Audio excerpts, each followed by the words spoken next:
Seja muito bem-vindo, muito bem-vinda. Hoje não temos podcast.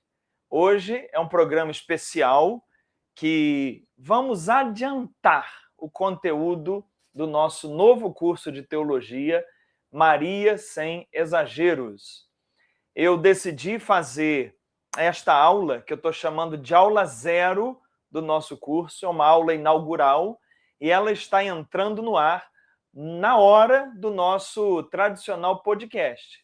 Então, hoje, você que veio ver o podcast, não vai ver podcast, você vai ver a aula zero, a aula de inauguração do nosso novo curso de teologia, Maria Sem Exageros, que começa no dia 3 de fevereiro, ao vivo. As aulas são toda terça-feira, 8 da noite.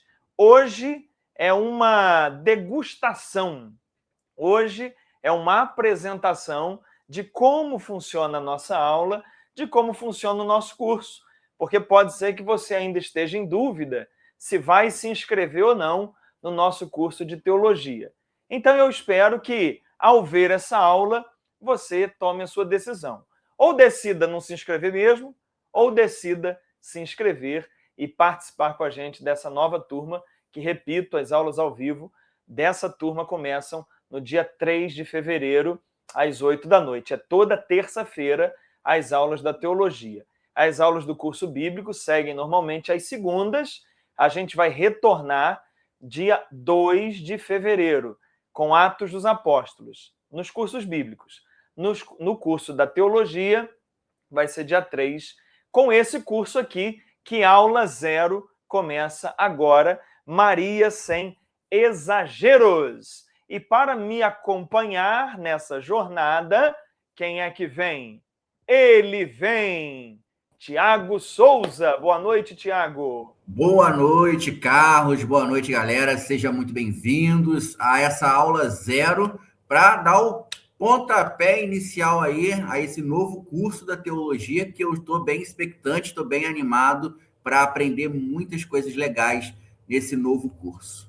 Maravilha. Você, Tiago, já participou comigo de Adão e Eva para adultos, uma aula só, eu acho que você fez, Foi. né?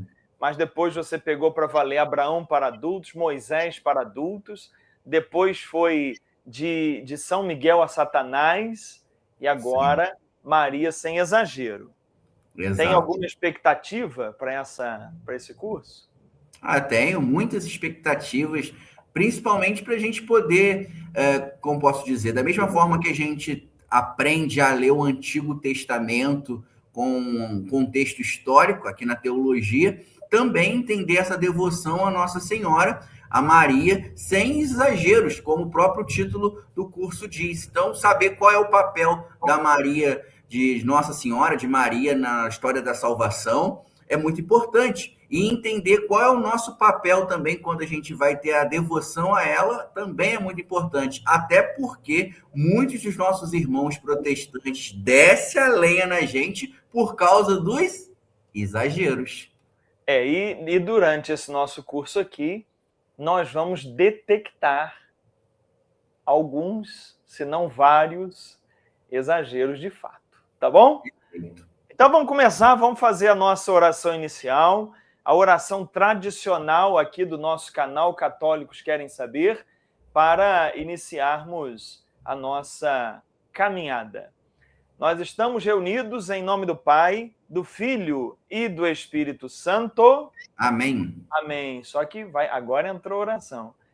Pai nosso, abençoe esta hora de estudos, pois sei que é na minha dedicação que o seu Espírito age.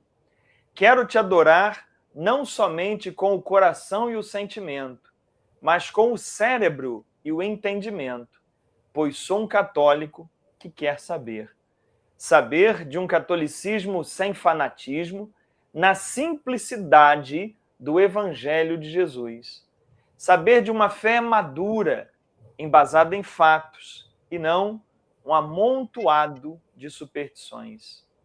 Que tudo o que aqui for falado por quem ensina e escutado por quem aprende, seja inteiramente da sua vontade.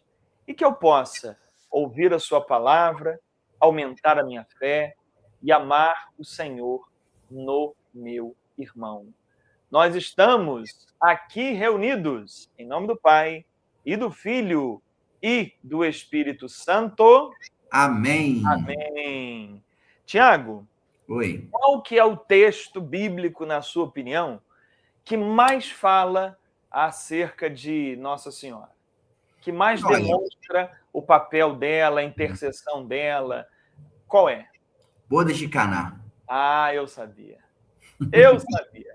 Então, eu vou começar estudando aqui Bodas de Caná, detalhadamente, e vou te chamar para uma pergunta, tá? Tá. Daqui a pouco eu te chamo para a pergunta sobre Bodas de Caná. Beleza. Tá de acordo? Estou de acordo, pode chamar. Então, vamos lá, gente. Bodas de Caná. Tá aí, ó, vou botar o texto agora. Aí. Todos os alunos recebem a cada aula uma apostila como essa. Recebe pelo WhatsApp, também fica na nossa plataforma de estudos, uma apostilazinha com o tema da aula. Essa de hoje, por exemplo, tem 7 páginas. Então, é um resumo do que a gente vai falar aqui. Aí você pode imprimir para acompanhar a aula, ou você pode deixar no seu celular ou no seu computador e acompanhar a aula sem problema nenhum. Toda aula tem uma apostila com o resumo de tudo que eu falo aqui, tá bom? É uma maneira de você fortalecer o estudo. É como eu digo, a repetição é a mãe da aprendizagem, então você vai ler essa folhinha, que é um resumo, e vai gravar mais ainda, vai repetir a informação. Então, os nossos alunos já matriculados já receberam a sua apostila de hoje. Quem ainda não se matriculou, depois, quando se matricular, vai receber também todas as apostilas, não só desse curso, como de tudo que está na nossa plataforma de teologia. Tá bom? Então, vamos lá. Vamos para Bodas de Caná. João, capítulo 2, de 3 a 4. Só vou pegar 2 versículos aqui. Olha o que está dizendo.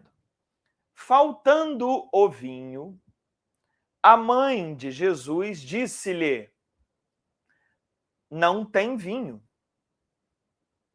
Jesus respondeu-lhe: mulher, deixa eu parar aqui, que nós vamos ter uma aula mais adiante em que a gente vai pegar todos os versículos de Maria e vamos estudar detalhadamente.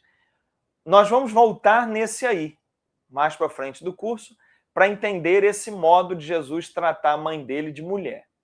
Não vou falar hoje nisso, porque hoje eu quero um outro objetivo com esse versículo, tá bom? Mas fica aí na sua cabeça que nós, durante o curso, vamos passar por esse versículo novamente. Então vamos continuar. Mulher, que nos importa a mim e a ti isso? Ainda não chegou a minha hora. Disse sua mãe aos que serviam: fazei tudo o que ele vos disser. Vamos fazer uma análise bem focada desse texto. Eu quero que você note a intervenção de Maria, o que ela fala com Jesus, e aonde termina a intervenção de Maria. A intervenção de Maria aí começa e termina. Me chama a atenção mais onde ela termina do que onde ela começa. Então, eu quero que você preste bem atenção nesses versículos. Agora vem para cá, Tiago. Esse texto das bodas de Caná, quando a gente lê, a gente fica vendo o milagre que Jesus fez, né, a transformação da água em vinho, e há toda uma pregação em cima dele, falando da intercessão de Maria, que gerou o quê? O que as pregações falam que a intercessão de Maria e a intervenção de Maria gerou? Gerou uma comoção de Jesus e falou assim: olha, não é minha hora, mas porque a minha mãe está pedindo, eu vou fazer. Isso. Então, o foco, geralmente, das pregações desse texto é focar o milagre que Jesus fez. Sim. Não é isso? Aham. Só que presta atenção no texto. O Evangelho de João começa dizendo que Maria está na festa, Jesus chega na festa, aí acaba o vinho, Maria comunica a Jesus que não tem mais vinho, e a última fala de Maria é qual? No texto inteiro. Fazei tudo o que ele vos disser. A última fala de Maria não é agradecendo o filho porque fez algo que ela pediu. Presta atenção. A participação de Maria na cena acabou aí. Depois, Jesus faz a transformação da água em vinho, o mestre Sala experimenta, todo mundo fica sabendo de sua glória, mas Maria desapareceu da cena. Não é mais relatado nada acerca de Maria. A última participação de Maria na cena é essa, quando ela vira para os que servem e diz: fazei tudo o que ele vos disser. Acabou aí. Então, presta atenção. Ao invés da gente focar no que Jesus fez, vamos focar agora no que Maria fez. Porque o nosso objetivo nesse curso é estudar Maria, correto, Tiago? Correto. A intercessão de Maria foi o que aí? A intercessão de Maria terminou onde? Terminou na catequese que ela deu para os que serviam. Fazei tudo o que ele vos disser. Então preste atenção. O primeiro fruto da intercessão de Maria não é o que Jesus fez. O primeiro fruto da intercessão de Maria é fazer com que os serventes fizessem o que Jesus queria. A intercessão de Maria, Tiago, não é fazer Jesus atender todas as nossas necessidades. O primeiro fruto da intercessão de Maria é fazer com que a gente faça a vontade dele. Siga o que ele disser. Porque se os serventes não fizessem o que Jesus estava dizendo, não teria o milagre. Então eu acho que essa é a grande sacada que a gente precisa já de cara esclarecer. A intercessão de Maria não é para que Deus faça a minha vontade. A intercessão de Maria é para que eu faça a vontade de Deus. Tem sentido o que eu estou falando, Tiago? Tem sim, total. Com certeza. Então é exatamente isso que o texto está nos dizendo. Sim. Maria não é alguém, presta atenção nisso. Maria não é alguém que está a nosso serviço para convencer a Deus.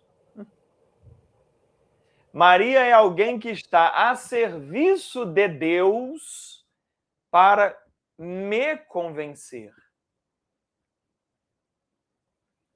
O papel de intercessão de Maria é prestar serviço ao reino de Deus, não ao reino do Carlos Magliano, não ao reino do Tiago Souza. E aí, se a gente avançar para o catecismo, a gente vê aqui, ó, Catecismo da Igreja Católica, parágrafo 2683. Está dito assim: as testemunhas que nos precederam no reino especialmente aquelas que a igreja reconhece como santos, participam na tradição viva da oração pelo exemplo de sua vida, pela transmissão dos seus escritos e pela oração atual, a oração que atualmente eles fazem diante de Deus. Eles contemplam a Deus, louvam-no e não cessam de tomar a seu cuidado os que deixaram na terra. Tendo entrado na alegria do seu Senhor, foram estabelecidas à frente de muita coisa. A sua intercessão, preste atenção agora, está falando da intercessão das testemunhas, ou seja, dos santos que estão no céu, diante do Senhor. A sua intercessão é o mais alto serviço que prestam ao desígnio, ao plano de quem? De Deus. Vou ler de novo. A intercessão dos santos, e aqui Maria está incluída nisso, é o mais alto serviço que prestam ao desígnio, ao plano de Deus. Ou seja, a intercessão que os santos fazem, a intercessão de Maria, não é para atender aos meus planos. É para atender aos planos de Deus. Por isso que eu acho que a gente tem que ter cuidado com a ênfase que a gente dá na leitura de Caná da Galileia. Porque na leitura de Caná da Galileia, o papel de Maria termina dizendo aos serventes: fazei o que ele disser.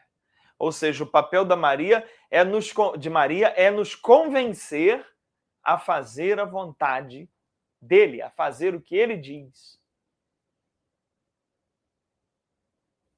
E aí o catecismo confirma isso quando diz que a intercessão é o mais alto serviço que prestam ao plano de Deus, não é o meu.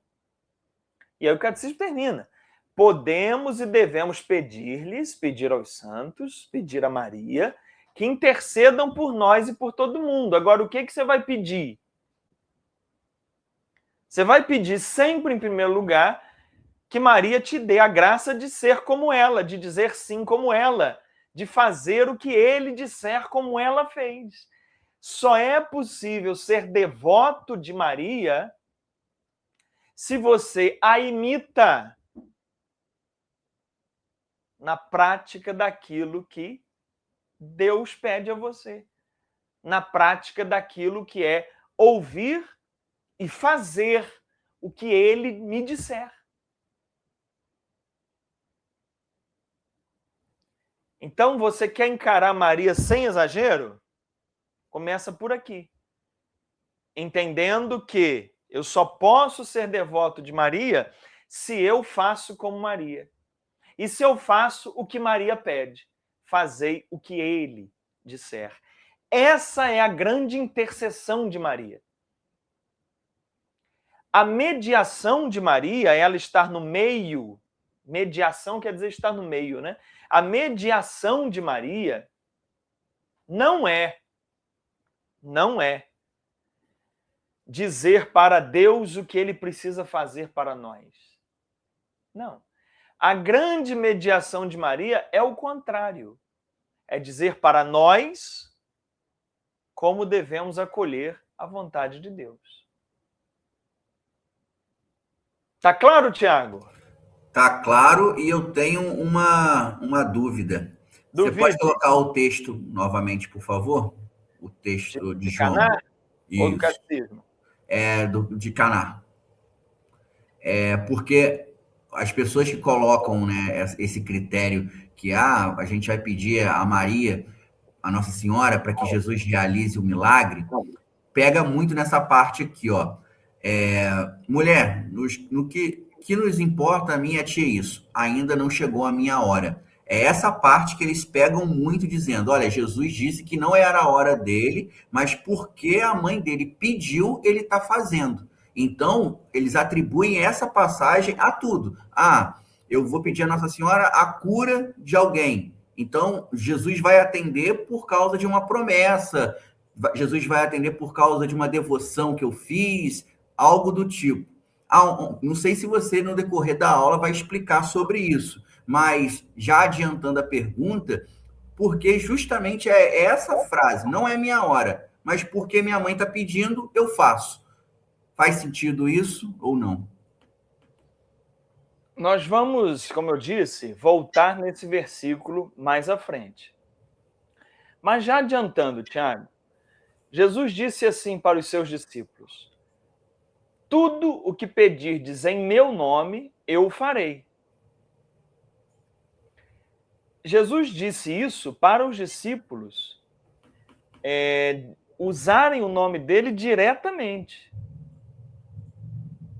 Então, a gente tem que ter muito cuidado para não colocar Maria numa posição que Jesus nunca colocou. Jesus nunca falou para os discípulos: olha, peçam a minha mãe que tudo que ela me pedir eu farei. Pelo contrário, ele disse: peçam em meu nome, eu farei. Não é isso? Sim. Isso não quer dizer que não haja intercessão, isso não quer dizer que o papel de Maria não seja importante. A gente vai aprofundar tudo isso ao longo da nossa caminhada. Só que a gente tem que ter cuidado para não pensar que Maria é mais generosa que Jesus. Porque Maria não é mais generosa do que Jesus. Aliás, tudo que Maria é por causa de Jesus. Então, Jesus não precisa ter alguém para convencê-lo a fazer o que ele vai fazer. Mas nós precisamos ter alguém que nos ensine a fazer o que nós temos que fazer. Então, a intercessão de Maria é muito mais para nos educar e nos ensinar do que conseguir graças de Deus, porque se Maria vai tentar conseguir graças de Deus, é porque Maria nos compreende mais do que Deus. E se Maria nos compreende mais do que Deus, Deus deixou de ser Deus. É verdade. Tem Não até é? uma frase que é muito famosa nesse sentido, para finalizar o assunto e a gente continuar com a aula, que é: pede à mãe que o filho atende. É uma frase extremamente perigosa, porque coloca Maria numa posição de mais próxima a mim do que o meu Criador. É como se eu tivesse Maria para falar com Maria, para ela convencer Jesus, já que ela tem um cargo mais superior. Parece uma repartição pública, não é?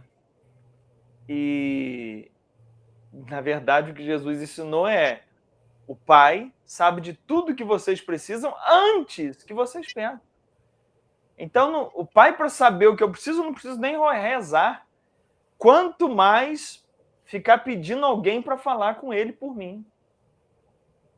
Então, para começar bem começado, que fique claro que a intercessão de Maria é muito mais para me converter, para que eu faça a vontade do Pai, do que para que o Pai faça a minha vontade.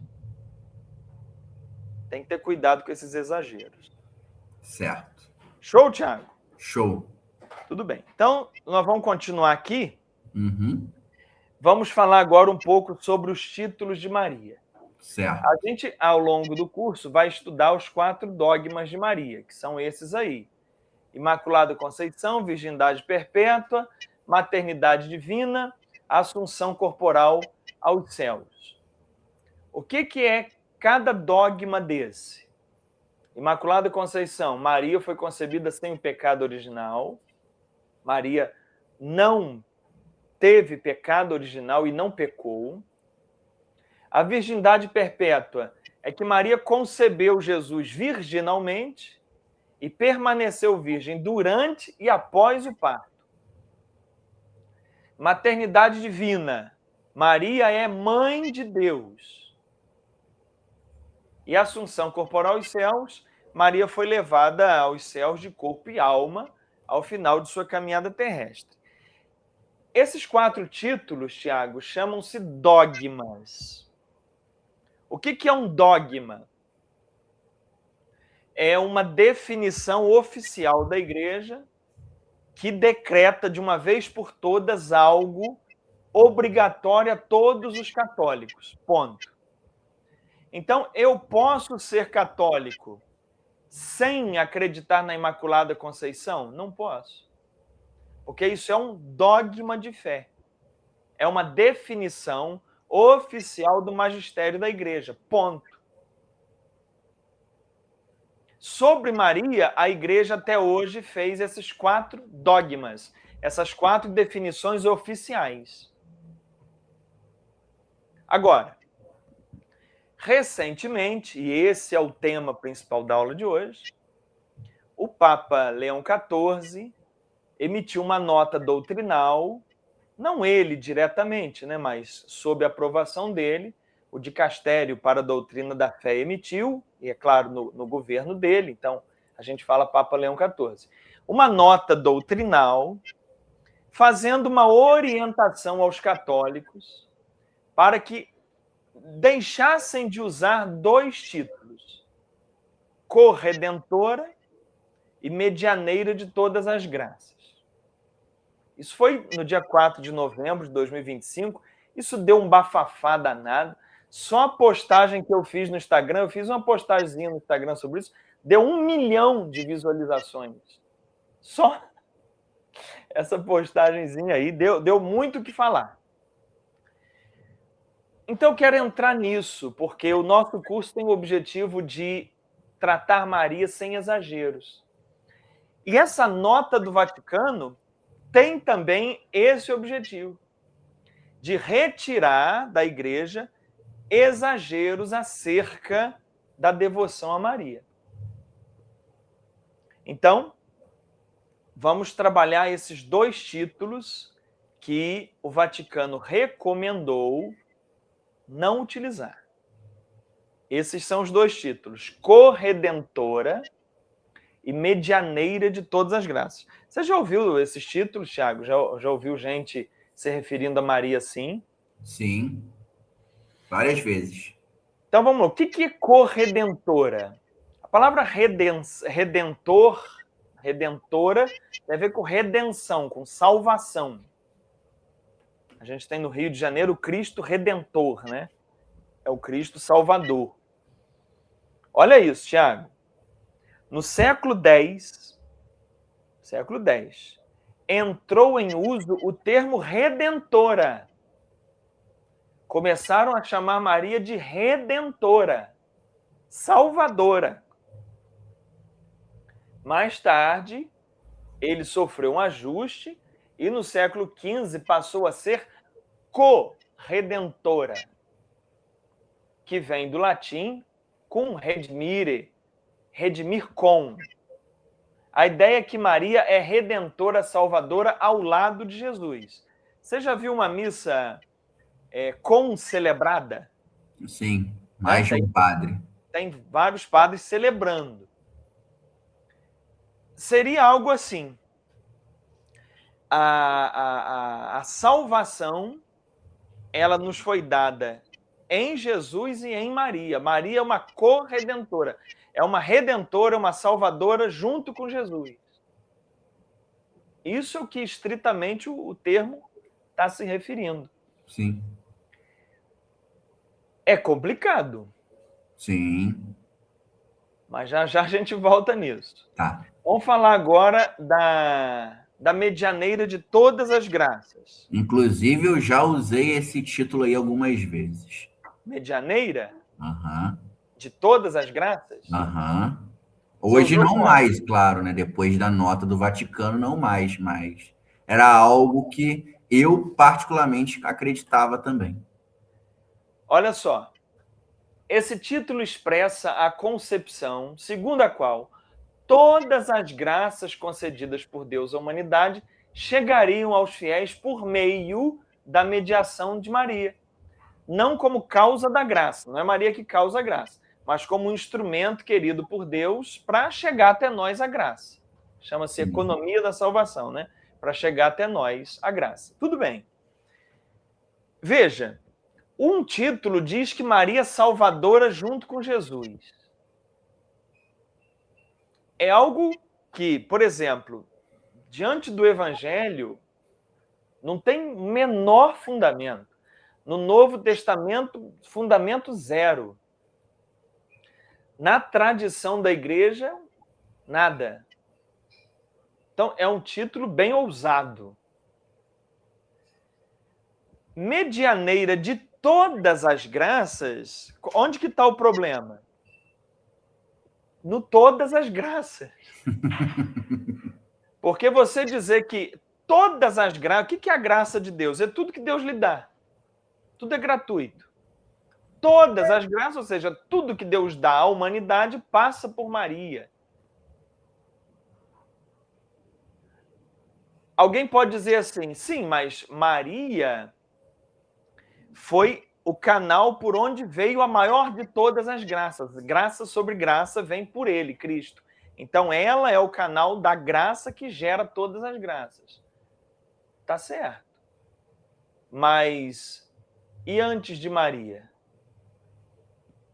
Por que dizer que ela é medianeira de todas as graças?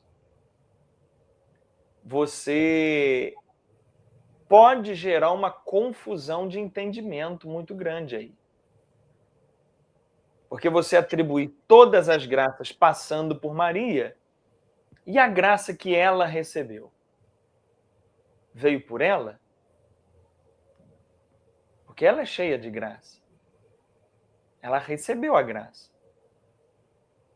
Tá vendo como é confuso? Então, vamos avançar um pouquinho nisso aqui. A nota doutrinal, então, para quem é aluno da teologia, eu coloquei a nota doutrinal na íntegra, no material complementar dessa aula. Tá lá, tem o vídeo, embaixo tem material complementar, é só clicar ali, tá a nota doutrinal do Vaticano, para você ler. A nota, depois nós vamos ler 2 pedacinhos dela, mas ela rejeita esses 2 termos. Qual é o problema, Tiago? É que esses 2 termos foram usados ao longo da história da igreja por pessoas importantes. Olha só. Santo Afonso Maria de Ligório, 1750. Muito importante. Escreveu aquele livro As Glórias de Maria, né? Deus quis que todas as graças passassem pelas mãos de Maria. Está num livro de um santo, um livro importantíssimo para a Mariologia, que é Glórias de Maria. Deus quis que todas as graças passassem pelas mãos de Maria. O Papa Bento XV, em 1918, Papa Bento XV, disse assim: assim como todos os dons da graça nos vêm do sacrifício do Salvador, assim também, por desígnio de Deus, nada nos é concedido senão por meio de Maria. Aí, Tiago.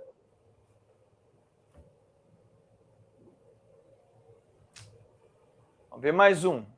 Papa Pio XI, 1933. A Virgem Santíssima sofreu com o Filho sofredor e moribundo, e participou com ele da obra da redenção, tornando-se assim, de certo modo, corredentora do gênero humano. Então, veja, eu disse agora há pouco que a noção de que Maria salvou a humanidade junto com Jesus não tem no Novo Testamento, na tradição da igreja, não tem essa noção. Mas o termo tem. O termo é usado. E olha agora, São João Paulo II, 1982, ele escreveu assim: Maria, associada à obra redentora de Cristo, tornou-se de modo subordinado, corredentora, participando intimamente do sacrifício do filho. E aí, Tiago? Nós temos uma briga de papas e santos aqui. É briga de cachorro grande, né? Porque o Papa atual emitiu essa nota dizendo, que nós vamos ler já já, não deve se usar esses títulos. Mas olha quem já usou. Sim, sim. Penso eu que como era um dogma, não é um dogma, ele é aberto à discussão dentro da igreja. Então, acredito que eles tinham essa liberdade para poder citar, né? Isso, esse é o ponto, Tiago. Eu disse no início aqui da nossa conversa que a igreja tem 4 dogmas sobre Maria. 4 definições dogmáticas pronunciadas ou por concílios ou por papas. Os 2 primeiros por concílio, os 2 últimos dogmas por papas. O último foi em 1950, a Assunção Corporal, que o Papa Pio XII decretou dogmaticamente como fé obrigatória. Um dogma, Tiago, é uma coisa rara na igreja. Um pronunciamento dogmático é feito por um concílio, que reúne os bispos do mundo inteiro junto com o Papa, ou por uma decisão do Papa. Mas é uma coisa rara. Não acontece sempre. O que nós vimos aqui desses textos sobre medianeira de todas as graças ou corredentora, embora santos, papas tenham usado esses títulos, em nenhum momento se definiu dogmaticamente que todos os católicos fossem obrigados a crer e a usar esses títulos. Então, a igreja não dogmatizou. Pode ser que tenha até criado doutrinas em cima disso. Mas como não virou um dogma, como não houve uma definição papal dizendo que agora se tornaria uma fé universal, o que você viu ali ela é como uma corredentora, em algum sentido é uma corredentora. Você viu os textos? Não tem nada de definição, a partir de hoje, como fez com Imaculada Conceição, em 1854. A gente vai estudar o dogma aqui também no curso. Mas com a definição, é assim, não foi feito. E por não ser assim, por não ter definido, isso está em aberto para debate, para discussão. E teve a discussão. E esse documento, que eu ainda vou chegar no documento, ele levou 30 anos para ser escrito, Tiago.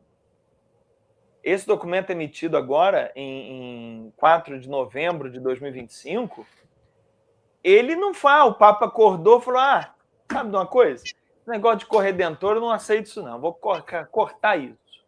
Não.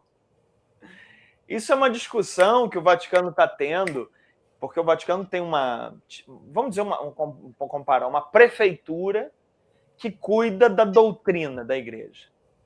Chama-se Dicastério para a Doutrina da Fé. Essa prefeitura, entre aspas, vem há 30 anos trabalhando nesses títulos, discutindo, conversando, até que saiu agora essa nota doutrinal. Mas antes de chegar na nota, vamos para um pouquinho de história.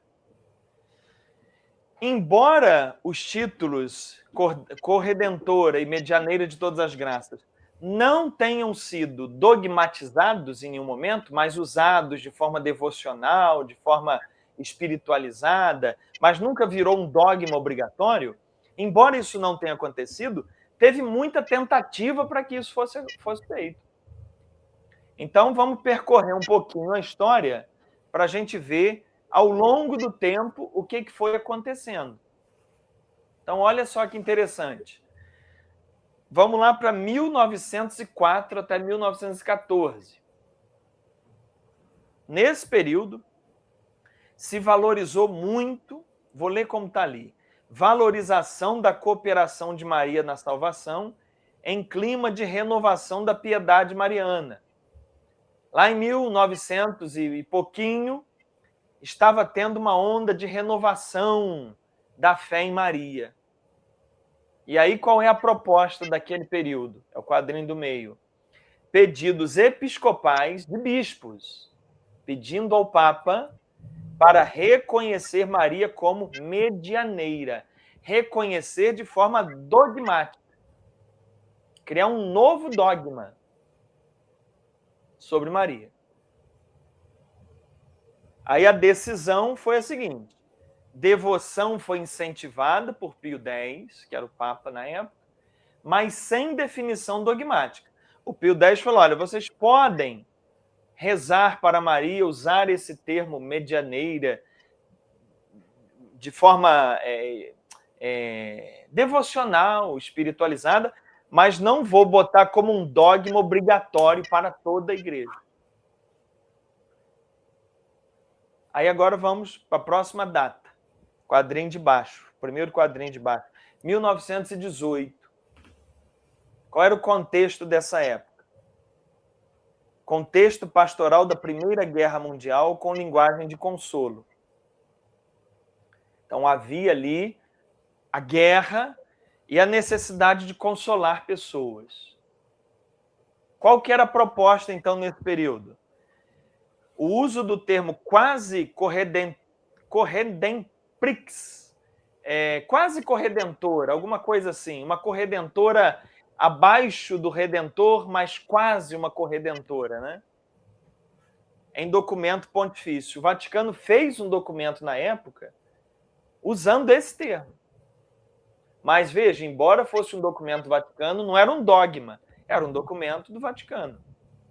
Não foi confirmado como dogma obrigatório por Papa nem por concílio.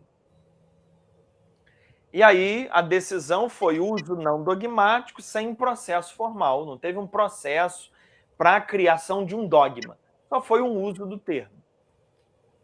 Vou continuar a nossa viagem. Em 1922 a 1939, houve uma pressão teológica crescente para a sistematização mariológica. Ou seja, houve, por parte de estudiosos de mariologia, de bispos voltados para a mariologia, de padres, cardeais, houve uma pressão para definir melhor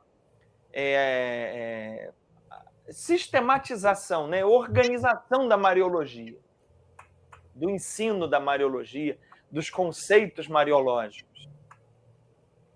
E aí a proposta na época era o quê?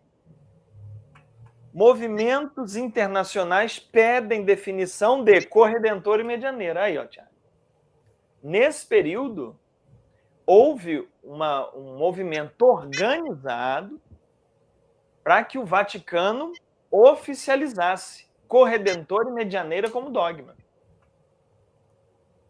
E aí as propostas não foram acolhidas por Pio XI e alertas cristológicos surgem, ou seja, o pessoal entendido da cristologia estava avisando ao pessoal da mariologia: olha, vocês estão exagerando. Vai dar problema isso aí, vai dar BO. É interessante a gente ver isso para a gente entender como que as doutrinas são produzidas na igreja. São debates, são conversas, são estudos, tem briga, tem tudo. A gente vai ver aqui, Tiago, que no concílio que definiu Maria, mãe de Deus, teve gente que saiu presa do concílio, porque não concordou. Caramba! A gente vai ver isso tudo aqui. Continua. 1942 até 1950, houve a preparação do dogma da Assunção, com consulta mundial aos bispos. O Papa Pio XII quis declarar um novo dogma, que foi o último até então declarado, que é a Assunção de Maria aos céus. Então ele consultou os bispos do mundo inteiro sobre a opinião deles acerca desse tema, como é que eles sentiam a igreja crendo ou não nesse dogma, que não é um dogma ainda, né? Mas nessa ideia de Maria ser levada ao céu. Fez uma consulta quando a gente estudar o dogma detalhadamente, a gente vai ver essas consultas como foram. E aí houve pedidos para definir Maria como medianeira de todas as graças. Entre os bispos consultados por Pio XII, teve bispo falando, põe nesse dogma medianeira de todas as graças. Tentou colocar junto, né? Vamos botar junto aí. É igual o Congresso, que aprova um negócio, bota outro junto. Uhum. É isso aí. Mas esse pedido foi recusado explicitamente por Pio XII. Ele recusou. Então, ele decretou o dogma da Assunção, mas não incluiu nem medianeira, nem corredentora. 1962 a 1965 teve o Concílio Vaticano II. E no concílio, que é o que? Uma revisão geral da igreja, e vem tudo que é proposta. Tinham lá as propostas para dogmatizar esses títulos. E aí a dogmatização foi rejeitada e a mediação subordinada afirmada, ou seja, confirmou que Maria é uma intercessora, uma medianeira subordinada, mas não corredentora e nem de todas as graças. Vamos continuar. Tá gostando da história, Tiago? Eu estou gostando da história. E é interessante que, mesmo quando essas propostas não são aprovadas, aqueles que proporam continuavam propagando ela. Por isso que esses termos foi tornado tão popular, né? Exatamente. Porque eles vão passando para frente, né? Porque qual é a ideia? Vamos fazer o povo falar esses termos, porque isso se torna cultural e depois a igreja vem e confirma. Sim. Né? 1990 a 2000.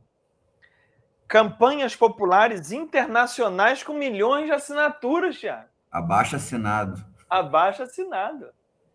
Foram feitos novos pedidos de dogmas. Nossa. Isso aí na época já de São João Paulo II.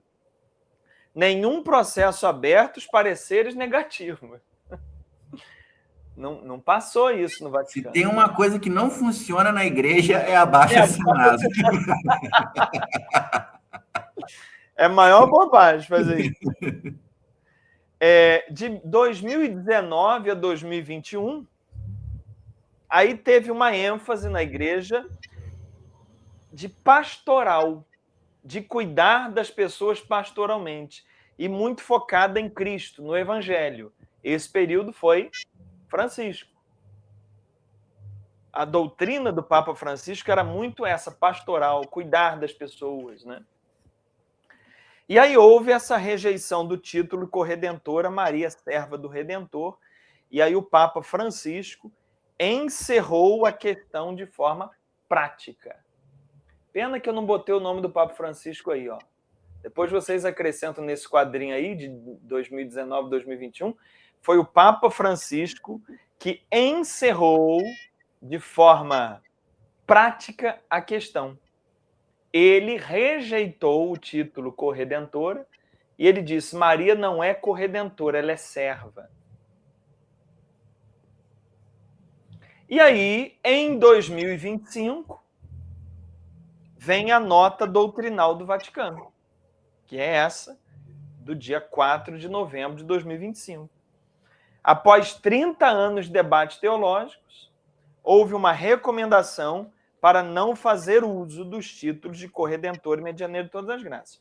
Então, veja, durante um século, mais de um século, houve uma pressão para que o Vaticano reconhecesse esses títulos de forma dogmática, nunca foi aceito, e agora saiu um documento dizendo, não use esses termos.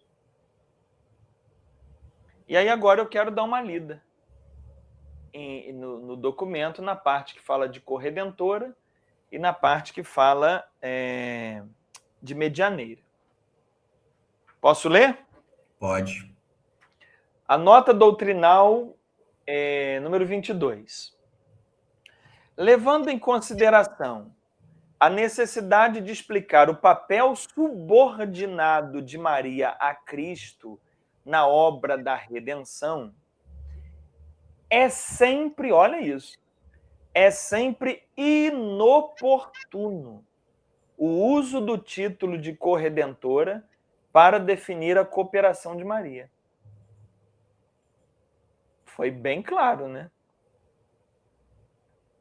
É sempre inoportuno o uso do título de corredentora. Aí você fala assim, mas pera lá, como é sempre inoportuno se santos, se papas já usaram?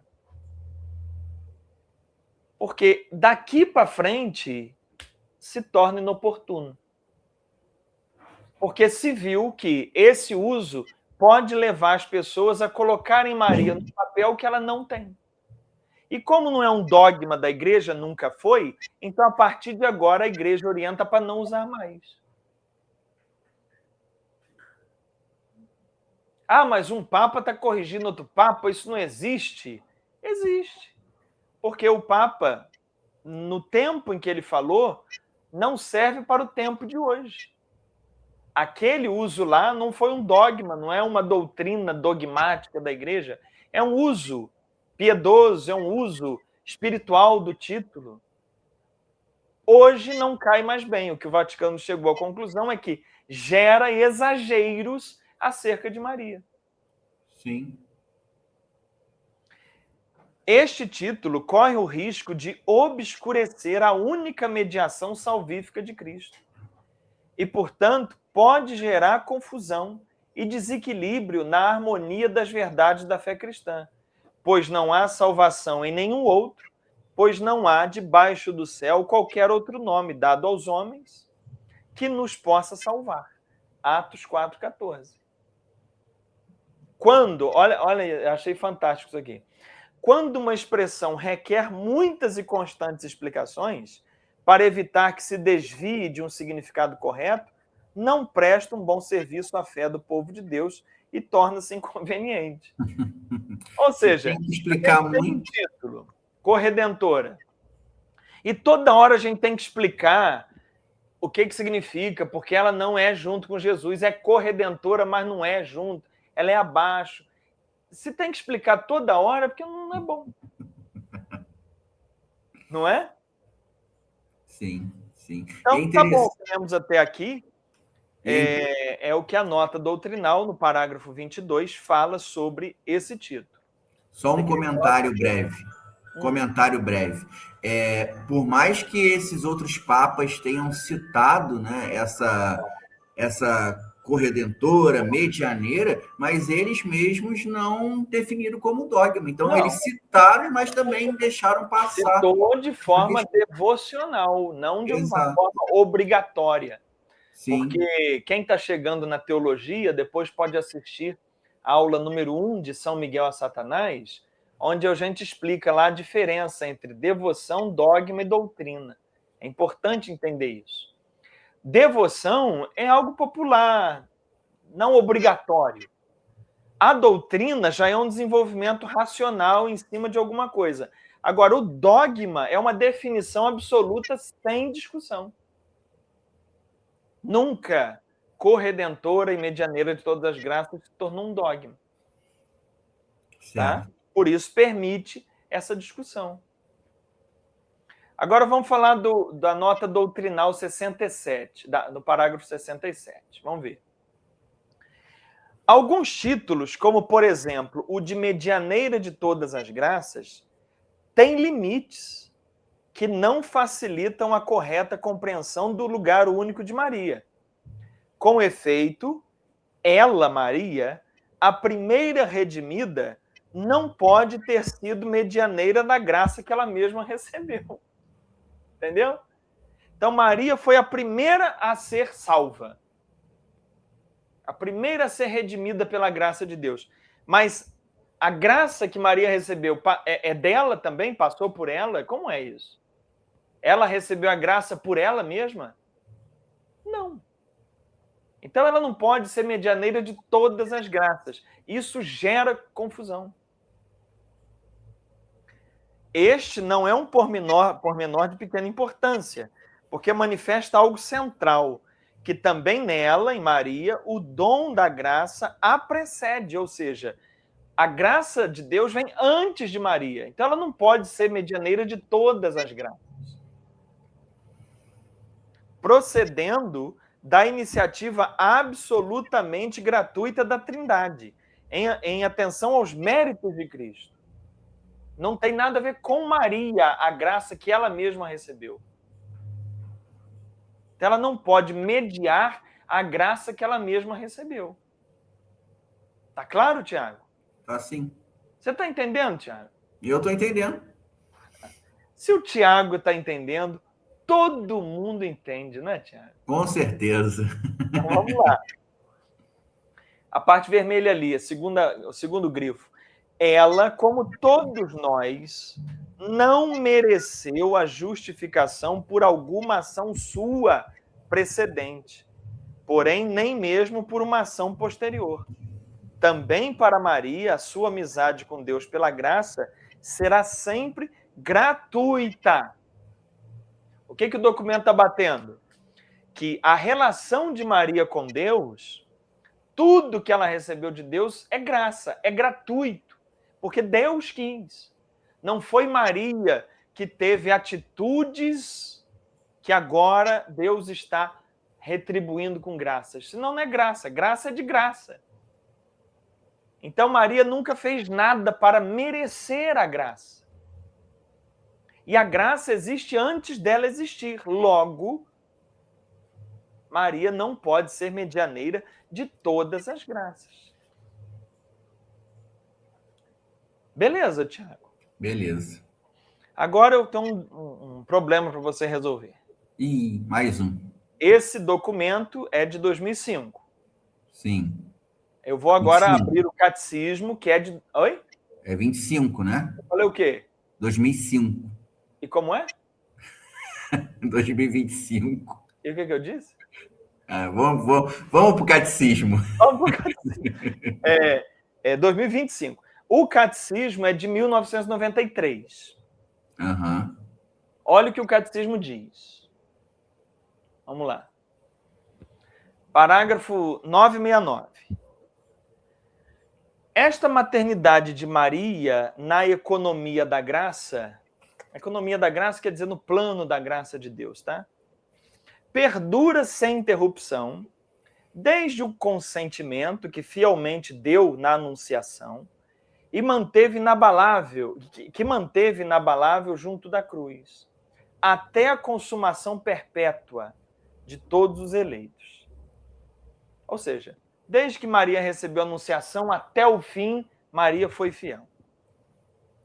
De fato, depois de elevada ao céu, não abandonou esta missão salvadora, mas, com sua multiforme intercessão, continua a alcançar-nos os dons da salvação eterna. Ou seja, só um detalhe do que eu tinha dito antes, a intercessão de Maria nos alcança os dons da salvação, ou seja, é o plano de Deus para a minha vida. Não está dizendo aqui que a intercessão de Maria concede tudo que eu quero. Tá claro, Tiago? Sim. Concede a salvação, aquilo que Deus quer para mim. Beleza. Tá? Tem a ver com o que eu disse no início. Agora, por isso, a Virgem é invocada na igreja com os títulos, atenção, advogada, auxiliadora, socorro e medianeira. O catecismo diz que medianeira é um dos títulos de Maria. Sim. E aí vem a nota doutrinal dizendo para não usarmos o título medianeira de todas as graças. Aí eu pergunto, Tiago, Sim. é para usar ou não é para usar? Ué, não pode usar a medianeira de todas as graças. Ela continua sendo medianeira, mas não de todas as graças. Palmas pro Tiago, é o cara Palmas. preparado. Não é medianeira de todas as graças, ela é medianeira, que ela está no meio. Lembrando que o primeiro fruto da mediação de Maria é que eu faça a vontade do Pai. Isso tem que ficar claro. Aliás, para quem é aluno, vai lá no aulão mensal, número 11. A gente tem um aulão de 3 horas só sobre a intercessão dos santos. Pra você entender bem como é que funciona isso. Para quem é aluno, abre lá a Bíblia Mais, aulão mensal número 11. Bom, então, Tiago, medianeira pode. Está até no catecismo. O que não pode é o quê? De todas as graças. De todas as graças. Aí não. Beleza até aqui? Beleza. Agora, olha só. Por que a igreja desenvolve esse estudo e esses títulos de Maria? Por que a igreja foca na Mariologia? Porque ela quer exaltar Maria? Não. O primeiro objetivo da Mariologia é exaltar Jesus. Então, preste atenção. Tudo que se fala na Igreja de Maria tem o objetivo, claro, de falar de Jesus, de apontar para ele. Então, todo elogio que a gente faz a Maria, o objetivo é mirar em Jesus. É como se você estivesse vendo uma obra de arte, Tiago, um quadro bonito, e você começasse a elogiar o quadro. No fundo, você está elogiando quem? O autor, né? O pintor. O autor do quadro. Então, esse é o objetivo. A gente elogia Maria, que é uma obra de Deus. Ao elogiar Maria, estamos elogiando a Deus. Esse é o objetivo da Mariologia na igreja. Agora,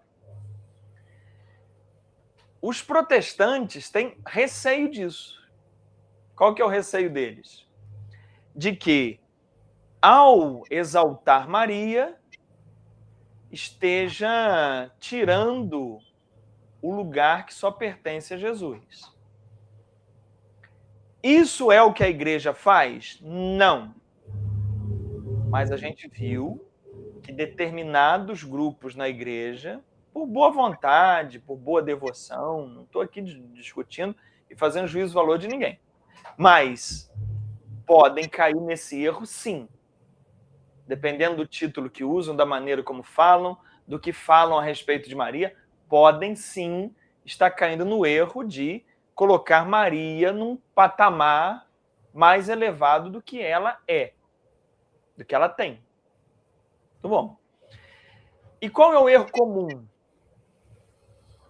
A gente querer defender os dogmas de Maria por causa de Maria e botar ênfase em Maria, quando a ênfase é sempre de Jesus. Tudo que Maria tem por causa de Jesus. É como se Maria fosse a lua e Jesus o sol. Todo brilho que a lua tem não é por causa da lua, é por causa do sol. Então, observa. Eu vou colocar aqui uma explicação.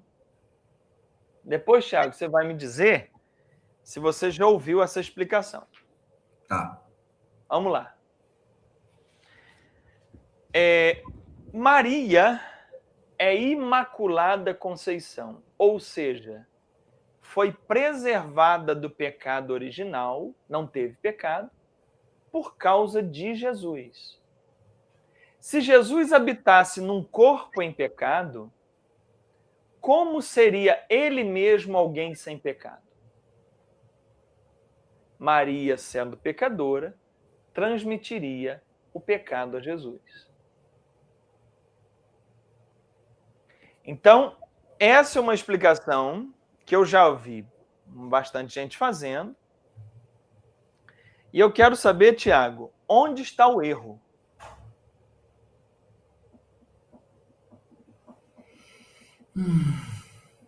Quem sabe o erro pode anotar aí, gente. Bom, na minha visão aqui, o erro estaria em Maria, sendo pecadora, transmitiria o pecado a Jesus, como se Jesus dependesse de Maria para ser santo ou não. Jesus é Deus, então, independente, Maria, obviamente, né? A Imaculada Conceição vem preservar justamente esse ventre de não haver pecado para poder gerar o Filho de Deus. Mas não é por causa disso que Jesus não tem pecado, na minha visão. Exatamente. Mas você já ouviu essa explicação? Não essa. A explicação da Imaculada Conceição eu tinha ouvido sobre essa questão da preservação do útero de Maria, justamente por gerar o Filho de Deus, mas não essa de transmitir o pecado para Jesus. É justamente por ela gerar o Filho de Deus que ela foi preservada. Aí Tem vem gente em que explica contrapartida do que assim, você falou, né? Que tem vem gente que por explica causa de assim, por Jesus. exemplo, ó, o sangue de Jesus é o sangue de Maria, concorda? Concordo. Porque Jesus não teve um pai humano. Então, todo o sangue de Jesus, todo o DNA de Jesus, toda a carne de Jesus é sangue, DNA, carne de Maria. 100%. 100%. Então, se dissermos que Maria teve pecado, então Jesus tem pecado também, porque ele herdou o sangue, a carne, o DNA de Maria. Eu já vi um bispo falando isso até. Falando que se você reconhece que o sangue de Jesus tem poder, então você tem que valorizar o sangue de Maria, porque o sangue de Maria, o sangue de Jesus é de Maria. E se Maria pecou, transmitiria pelo cordão umbilical o pecado a Jesus, pelo sangue dela, pecador, tal. Tudo bem. Veja, é uma explicação, digamos, piedosa, respeitosa, da catequese de Dona Luísa, lá na Rua São Roque, que eu frequentava. Mas não é a opinião da igreja. A lógica da opinião da igreja não passa por aí. Por quê? Tem dois problemas aí. O primeiro é o que você falou. A santidade de Jesus depende, então, da santidade de Maria. Se Maria não é santa, Jesus não é. Ou seja, você caiu no problema de que Maria agora é a salvadora de Jesus. Né? Porque se ela não é santa, o filho não é, então Jesus estava torcendo para Maria não pecar. Porque senão ele... Então, é o primeiro erro. Maria não é a salvadora de Jesus. Sim. Essa explicação não é boa. Não. Segundo erro. Se Maria fosse pecadora e Jesus nascesse pecador por causa disso, então quer dizer que a mãe de Maria também não pode ter tido pecado. Correto? Correto. Porque senão Maria não nasceria sem pecado. Sim. E a avó também. A avó de Maria não pode ter tido pecado, senão a mãe de Maria nasceria com pecado e passaria pecado para Maria. Mas o pecado é o quê? É um gene? É um vírus? É uma bactéria? É a maldição hereditária. Então, veja que essa explicação está completamente errada, gente. Porque essa explicação boazinha, bonitinha, ela põe Maria como salvadora de Jesus e ela obriga que a mãe, a avó, a bisavó, a tataravó, a tataravó de Maria, todo mundo não tenha tido pecado. É um absurdo isso aí. É um exagero. Qual é a lógica da Imaculada Conceição? O que a igreja definitivamente explica? Olha só, peguei 2 parágrafos do Catecismo. Parágrafo 491.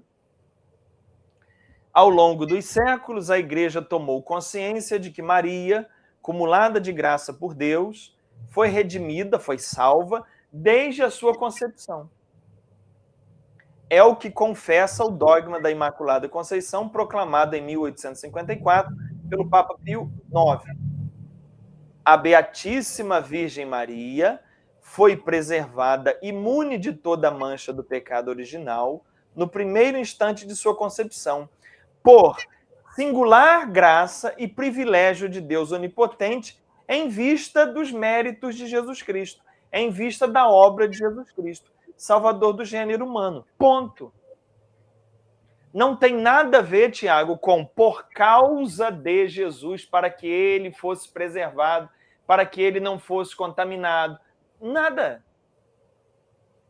É porque Maria foi a primeira salva.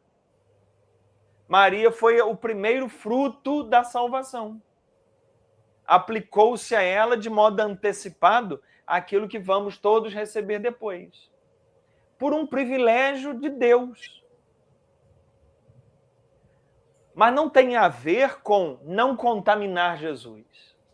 Compreende como é um detalhe, mas que quando um católico, presta atenção, gente, explica isso para um protestante, não, Maria também não pode ter tido pecado, porque se tivesse pecado, Jesus teria pecado. Quando um católico fala isso, o protestante fala, esse cara é doido, é idólatra, aí tá certo.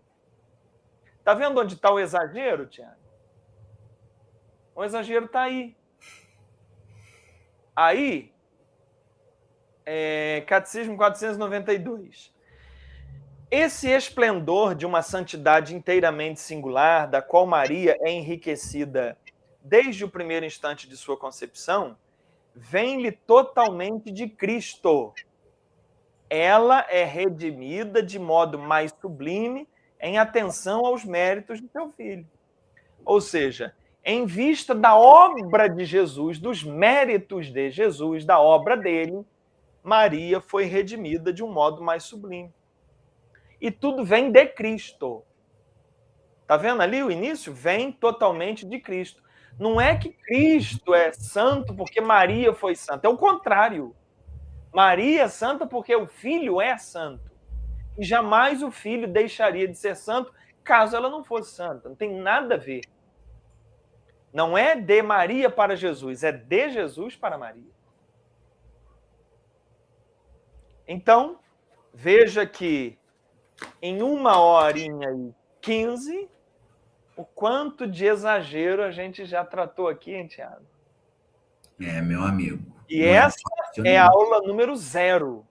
É uma aula aberta que nós estamos fazendo aqui para todos vocês que desejam se tornar aluno da teologia, estão pensando ainda, muitos que estão assistindo já se inscreveram, já são alunos, mas tem outros que estão pensando, tá aí, ó, é nesse ritmo a nossa aula, é nesse ritmo o nosso curso. Vale a pena se inscrever, né? Gostou, Tiago? Eu gostei. Como sempre. Eu trouxe aqui um depoimento que eu coletei no YouTube. Tá. Olha só. Deixa eu trocar aqui o slide. Aí. Everton, olha o que ele botou. Gente, vocês estão de parabéns. Cheguei no canal de vocês procurando por explicação sobre purgatório. Assisti o de vocês e de outros. Mas o que fez mais sentido foi a explicação de vocês. E aí ferrou. Me viciei no canal de vocês. Passo o dia trabalhando com o fone e escutando. Cada dia um novo aprendizado, deve ser isso, e sim um monte de... entendi agora. Cada dia não um aprendizado novo, e sim um monte de aprendizado. Vocês fizeram ver a Bíblia totalmente de outro jeito. Muito grato. Logo acredito que estarei estudando com vocês. Deus abençoe vocês imensamente. Abraços. Abraço, Everton. Abraço. Que continue ferrado, se dedicando aos nossos vídeos aqui no YouTube. Então, para o Everton e para todo mundo que está acompanhando aqui e está pensando em estudar a teologia com a gente, as inscrições estão abertas. Tem um link aqui debaixo desse vídeo no YouTube. Você clica no link, já cai direto na sua inscrição, você faz a sua inscrição, realiza o pagamento e você conclui essa primeira fase e já se torna nosso aluno, tendo acesso a todo o conteúdo da teologia, inclusive ao curso Maria Sem Exageros, que está começando agora, né? Já foi aula 0, já está valendo o curso, e no dia 3 de fevereiro a gente começa realmente para valer a aula número 1. Então, Tiago, queria mostrar um pouco da programação do curso Maria Sem Exageros. Legal. Vamos ver? Vamos. O tópico 1 é o que a gente já liquidou hoje. Como fica a fé em Maria após as mudanças do Papa Leão XIV. Você vê, Tiago, que toda a gritaria que foi feita na internet, quando saiu o documento, que o Papa estava rebaixando Maria, que era um absurdo, que o Papa não tinha autoridade para isso, papapá. Você vê que é tudo de gente desinformada, não sabe da história, não sabe... como diz uma amiga minha, da missa não sabe o canto de entrada. Então quando a gente vem para cá, estuda a história, compreende como tudo vai sendo feito, fica claro, não fica? Com certeza. O tópico 2 ali, quando os católicos começaram a cultuar Maria? Vai ser a aula número 2. Na aula número 2, perdão, na aula número 1, essa é a 0. A aula número 1, que a gente vai ter no dia 3 de fevereiro, vai ter esse tema aí. Quando os católicos começaram a cultuar Maria? Desde quando, Tiago? Você acha que vem esse culto a Maria? A gente vai ver. Existem exageros da parte dos católicos? Já vimos que tem, e vamos ver muitos outros mais. Número 4, o desenvolvimento da fé em Maria ao longo da história. A gente vai ter um estudo histórico, igual que a gente fez hoje, mas hoje a gente só fez dos títulos de corredentora e medianeira, né? Nós vamos pegar um estudo geral de como a mariologia foi se desenvolvendo, o culto a Maria, o estudo a Maria se desenvolveu ao longo da história da igreja. Como é que foi isso? A parte ali do confronto com os protestantes, nós vamos ver isso tudo. 5. O problema do protestante com Maria. A gente vai ver isso. 6. Maria, versículo por versículo. Como eu já disse hoje, a gente vai pegar todos os versículos e vamos analisar o que realmente está falando ali, para a gente não ler com exagero. Por exemplo, Tiago, em Gênesis, quando diz...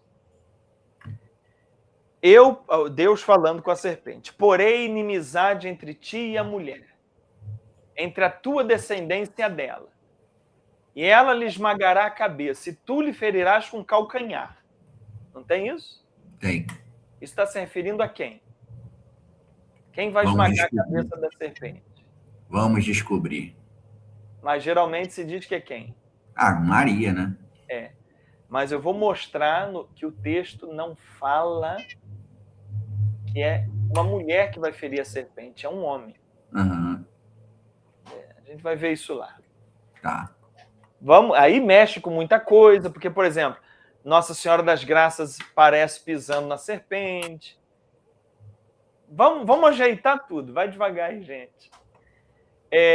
Número 7, a relação de Jesus com Maria. A gente vai ver essa relação que eles tinham. Número 8, os 4 dogmas de Maria. A gente vai ver historicamente como é que esses dogmas foram construídos, como é que eles foram proclamados, o que tem por trás de cada um deles, a história. Inclusive falei do Maria Mãe de Deus, saiu Nestório e a turma dele preso de dentro do concílio, o imperador romano mandou prender eles, foi um auê danado. Vamos ver isso. Número 9, a psicologia da fé em Maria. Isso aqui é muito interessante, Thiago. Você sabe que tem muita gente que prefere ter a devoção a Maria, rezar para Maria, do que para Jesus, do que para Deus. Porque psicologicamente não tem uma boa relação com o pai humano. E é mais fácil, emocionalmente, se dirigir à mãe. Então, projeta isso no Pai do céu e na Mãe do céu. Então, a gente vai estudar um pouco disso aí também. E o último tópico vão ser 2 aulas. Fátima para adultos. Fátima para adultos. Nosso curso, no total, vai ter 11 aulas, contando com essa de hoje. Os tópicos que estão aqui não é o título de cada aula, não. É o que nós vamos trabalhar em muitas aulas, tá? Mas as 2 últimas aulas vai ter esse tema, Fátima para adultos. Porque a questão das aparições de Maria é uma coisa complexa. E a gente tem que entender bem o que a igreja diz. Então, nós vamos entender bem o que a igreja fala sobre aparições. E nós vamos entrar em detalhes numa das aparições mais famosas que tem, que é a de Fátima. O Santuário de Fátima, por ocasião dos 100 anos da aparição, 1917, 2017, publicou um documento que está na internet, eu vou disponibilizar aqui para os alunos também, chamado Documentação Crítica de Fátima, aonde a gente vai analisar esse texto. São 600 páginas. Claro que nós não vamos ler tudo aqui, mas nós vamos em alguns pontos e vamos perceber que o medo que as pessoas têm das mensagens de Fátima... Vamos devagar, porque nós vamos ver que Fátima pode ter sofrido desenvolvimentos posteriores. E pode ser que aquilo que se trata da mensagem de Fátima, os segredos de Fátima, pode não ser exatamente o que chegou até nós. Nós vamos analisar isso a partir de um documento do próprio Santuário de Fátima. Aguarde que vem muita coisa por aí, tá bom? Só relembrando que ao fazer a inscrição no curso de teologia, o início é imediato, não tem trabalho nem prova, você vai acompanhando as aulas e é o suficiente. Se você quiser ler outras coisas, pode ler. É 12 de R$ 99,90 ou R$ 999 à vista, uma vez só, estuda comigo o ano inteiro, tem acesso a todo o nosso conteúdo e as inscrições estão abertas a partir de agora, tá bom? Pode clicar aqui no link debaixo desse vídeo ou quem está nos grupos de WhatsApp já recebeu o link também, é só abrir nosso grupo lá e fazer a sua inscrição. Importante o seguinte, Thiago, sim. Maria, sem exageros, é um curso que está começando agora, vai ter 10 semanas de aula. Depois entra outro, depois entra outro. Mais ou menos a cada 3 meses nós vamos fazer um curso novo na teologia. Fora tudo que já está lá. Adão e Eva para adultos, Abraão para adultos, Moisés para adultos, de Miguel a Satanás, Catecismo da Igreja Católica, Vida após a morte, Evangelho deformado, a obra de Jesus e por aí vai. Chega! Quer falar alguma coisa? Tem pergunta aí? Tem algumas perguntas que os católicos querem saber. A primeira pergunta sou eu que vou perguntar, eu sou católico e quero saber também. Se você tem algum livro que você possa indicar para que a gente possa ler sobre Maria, para a gente poder entender. Também, você disse aí, se quiser ler alguma coisa a mais, pode ler. Então, você tem alguma indicação? Eu vou sugerir 2 livros aqui. Esse aqui é o curso de Mariologia de Dom Estevão Bittencourt, da editora Mater Ecclesia. Esse foi o primeiro curso de Mariologia que eu fiz, assim, bem, com bastante atenção. Dei muito curso de Mariologia em cima desse livro. Então, para você conhecer a doutrina católica, esse livro aqui. Curso de Mariologia Mater Ecclesia, do Dom Estevão Bittencourt. Eu vou citar muito esse conteúdo aqui, né? Nas aulas. E esse livro aqui, ele tem trechos que falam sobre Maria e trechos que falam sobre outros pontos da nossa fé. É um livro mais geral. Só que ele é uma pancada. Ele é para te levar a raciocinar muita coisa. Nosso estilo aqui. Outro Cristianismo é Possível, da editora Paulo. Outro Cristianismo é Possível, a fé em linguagem moderna. Então ele faz uma análise aqui praticamente do credo todo, e tem partes aqui que fala de Maria, mas assim, trazendo uma reflexão atual do que é dito hoje em dia de tudo. Então, Outro Cristianismo é Possível e Curso de Mariologia do Dom Estevão Bittencourt. Excelente. Vamos lá, perguntas. Ainda tem o quiz, hein? Pessoal, segura aí que ainda tem o quiz. Vamos verdade. Ver, então, eu vou falar 3 perguntinhas aqui e a gente vai para o quiz. Ana Paula de Campinas. Professor, então, quando a gente pede a intercessão de Maria, ela não pede coisas a Jesus, mas nos aponta para obedecer a ele? É isso mesmo? O primeiro papel de Maria é esse. Você vê na cena ali de Caná da Galileia. Ela vai e fala com ele, não tem vinho. Ela não pediu para ele fazer nada. Pediu? Ela falou, eles não têm mais vinho. Preste atenção. O único pedido que ela fez não foi a Jesus, foi aos serventes. Fazei tudo o que ele vos disser. Então, como é que a gente entende essa intercessão? Ela é, em primeiro lugar, para que eu faça a vontade do Pai, para que eu me converta, para que eu cumpra a palavra do Pai.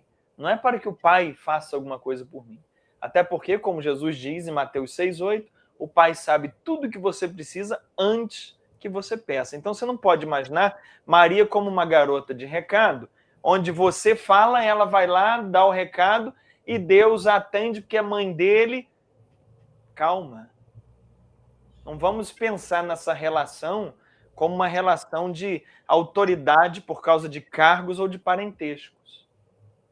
Isso não tem nada a ver com o caráter de Deus, tá bom? Abraço. Interessante. Vamos lá. Luciana Ribeiro, Fortaleza, Ceará. Então quer dizer que rezar chamando Maria de corredentora hoje é pecado? Ou só não é recomendado? Não, não é pecado. Inclusive, tem paróquias com esse título. Paróquias com Maria Corredentora, tem. E vai continuar tendo. Não é que é pecado e nem o Vaticano está condenando ninguém à fogueira. Apenas está dizendo que não é recomendável. Mas se você já tem essa devoção e a compreende, continue. Mas continue com a compreensão do que aquilo significa. Mas ninguém vai pecar por causa disso, não. Beleza, última pergunta daqui para a gente poder ir para o quiz é do Paulo Sérgio de Manaus. Depois dessa aula, como explicar Maria para um evangélico sem cair no exagero e nem na negação do papel dela? Explicar o que a Igreja Católica explica. Foi o exemplo que eu dei agora. Quando você fala, não, Maria tem que ser sem pecado, porque senão Jesus nasceria sem pecado. Isso é uma argumentação que católico faz para protestante. Olha, você... Um exemplo. Tiago, protestante. Tiago, você acha que Maria é pecadora? Isso é um absurdo, Tiago. Se Maria foi pecadora, o filho dela também foi. Porque como é que Jesus ia habitar um útero de pecado? Ele se contaminaria com o pecado. Então, para não contaminar Jesus, para proteger Jesus, Maria foi protegida do pecado. Foi convincente? Não. Para o protestante, não. Para um católico, ele ouve isso e fala, é isso mesmo. Porque não raciocina. Está errado. Está errado. Se não, é como eu disse, torna Maria salvadora de Jesus, concorda? Absurdo. Então, tem que explicar o que a igreja explica. Nesse exemplo aqui, o que a igreja explica? Não tem nada a ver com Jesus. Maria foi preservada para não passar o pecado para Jesus. Não tem nada a ver. Maria foi a primeira redimida, o primeiro fruto da salvação de Jesus, por iniciativa de Deus, por graça de Deus. Acabou. Excelente. Explicar o que a igreja explica, muito do que os protestantes falam vai parar de falar. Porque o que os protestantes falam, Tiago, muitas vezes é porque nós católicos falamos bobagem mesmo. Sim, sim. Só para finalizar, para a gente ir para o quiz, eu tive recentemente com um parente meu que é protestante e bem fundamentalista, né? Segue essas igrejas, e o questionamento que ele me fez foi essa. Olha, se vocês têm a fé realmente em Jesus como Salvador e único, por que vocês ficam fazendo, né? Alguns católicos ficam fazendo promessas para Nossa Senhora Aparecida, ficam andando de joelho lá, subindo escadaria, andando aquela passarela toda, tem aquelas pessoas que caminham. Ali vocês não estão colocando Maria como se fosse a principal acima de Jesus? Aí eu tive a oportunidade de conversar com ele e explicar cada coisa. Mas você vê, a mentalidade que eles têm é justamente isso. Quando se coloca. E não se explica também o sentido de devoção, né? Sim. Uma coisa é o catolicismo popular. As pessoas, na simplicidade delas, o que elas desenvolvem. Agora, outra coisa é o catolicismo dogmático, teológico, a opinião oficial da igreja. Então, nós que estamos tendo a oportunidade aqui, a gente vai mirar em quê? Não no catolicismo popular e nem vai também ficar desmerecendo ninguém.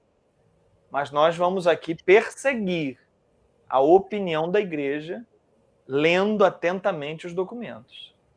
Perfeitamente. Vamos para o quiz? Vamos para o quiz para saber se o povo está preparado, se eu expliquei alguma coisa ou se eu só enrolei. Vamos lá, Tiago? Vamos lá. Todo mundo botando aí a opinião, hein? Número 1. Qual frase abaixo mais se aproxima do verdadeiro papel de Maria? Letra A. Tudo em Jesus é santo, porque Maria é toda santa.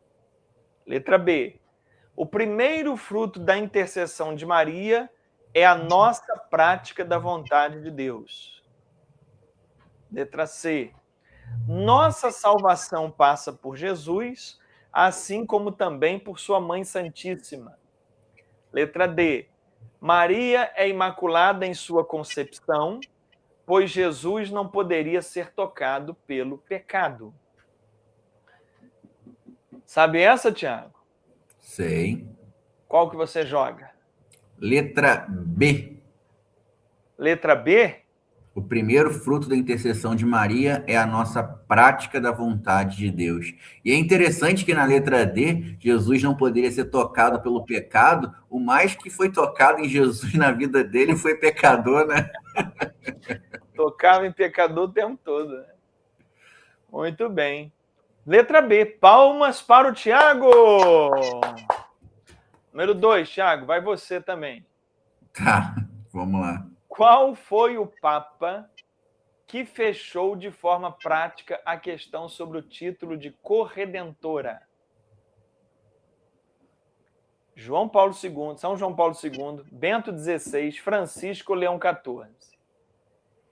Esse aí, eu cometi um erro lá no texto, mas eu corrigi o texto. Quem prestou atenção na aula sabe responder essa aí. Sim, sim, sim. Foi o Francisco, foi o Francisco. Que eu até falei, puxa, foi uma pena que eu não botei o nome dele aí. Foi o Francisco. Mas ele é que definiu, ele que foi o primeiro Papa, que de forma clara disse, Maria não é corredentora, ela é serva. Sim. Frase do Papa Francisco. Sim. Então, foi Francisco. Vamos para o próximo aqui. Número 3. Qual a observação que a nota doutrinal faz sobre o título Medianeira de Todas as Graças? Vamos ver. Lembra da nota doutrinal que nós lemos aqui? Sim. Letra A. Maria não pode ter sido medianeira da graça que ela mesma recebeu. Letra B. É um título amplamente usado pela tradição da Igreja e deve continuar. Letra C. Está no Catecismo da Igreja. Letra D. Todas as graças da humanidade passam pelas mãos gloriosas de Maria. Eu 3A, acredito. 3B, 3C ou 3D? Quem quiser, bota no chat aí. Letra A. Tá confundindo? Maria. Hã? Tá confundindo? Não, é letra A. Maria não pode ter sido medianeira da graça que ela mesma recebeu. O documento, a nota doutrinal fala isso? Fala. Perfeito, é isso aí. Número 3. E para terminar, Vamos lá. qual a melhor explicação sobre a Imaculada Conceição? Segundo a lógica...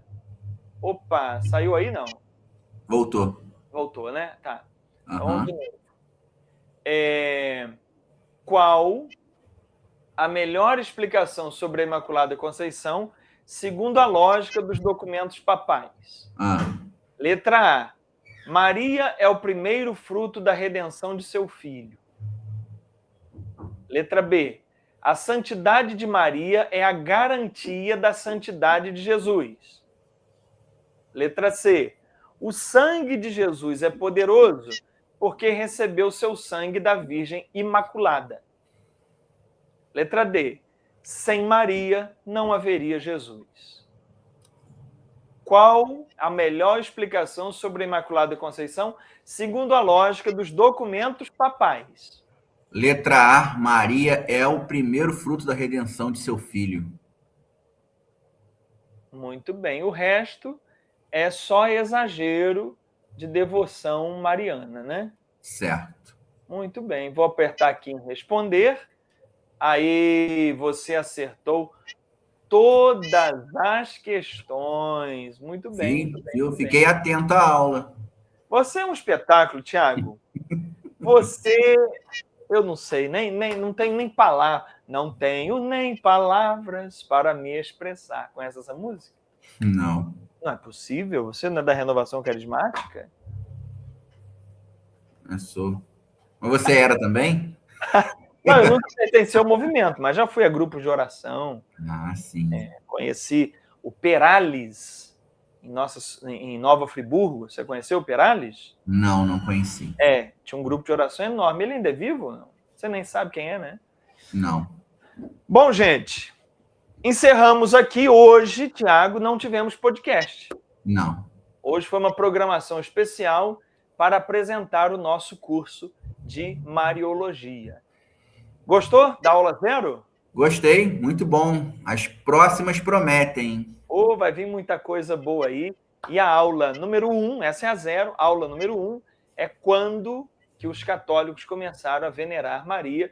Essa aula vai ser no dia 2 de fevereiro. Então, atenção. Pessoal do Bíblico de Atos dos Apóstolos, eu tinha prometido começar a aula amanhã, dia 26. Mas eu adiei uma semana. Vamos começar no dia 2 de fevereiro e Maria, sem exagero, vai começar no dia 3 de fevereiro. Tá bom? Perfeito. Grande abraço para todos. Thiago, muito obrigado. Nos vemos na aula número 1 do curso Maria Sem Exagero. Quem quiser fazer a inscrição, o link está aqui abaixo do vídeo. Grande abraço, bom descanso. Não sei se você está assistindo de manhã, de tarde ou de noite, tanto faz. O importante é você estar com a gente. E lembre-se, assiste de novo, porque a repetição é a mãe da aprendizagem. Tchau, pessoal. Tchau, tchau. Quer aprender a ler e entender a Bíblia de verdade? A Bíblia Mais é uma plataforma de cursos bíblicos totalmente online, feitos especialmente para você. Nossa plataforma é simples de usar, permitindo que você explore os ensinamentos bíblicos no seu ritmo, com aulas organizadas e de fácil compreensão. Você pode assistir às aulas quando e quantas vezes quiser. Imagine a satisfação de finalmente conseguir interpretar a Bíblia e aplicar seus ensinamentos no dia a dia, renovando sua fé e trazendo mais alegria para a sua vida. Se você tem o desejo de conhecer a palavra de Deus de verdade, transforme seu relacionamento com Ele. Vem fazer parte do grupo de alunos de católicos que querem saber. Vem com a gente e descubra como é fácil estudar com a Bíblia Mais.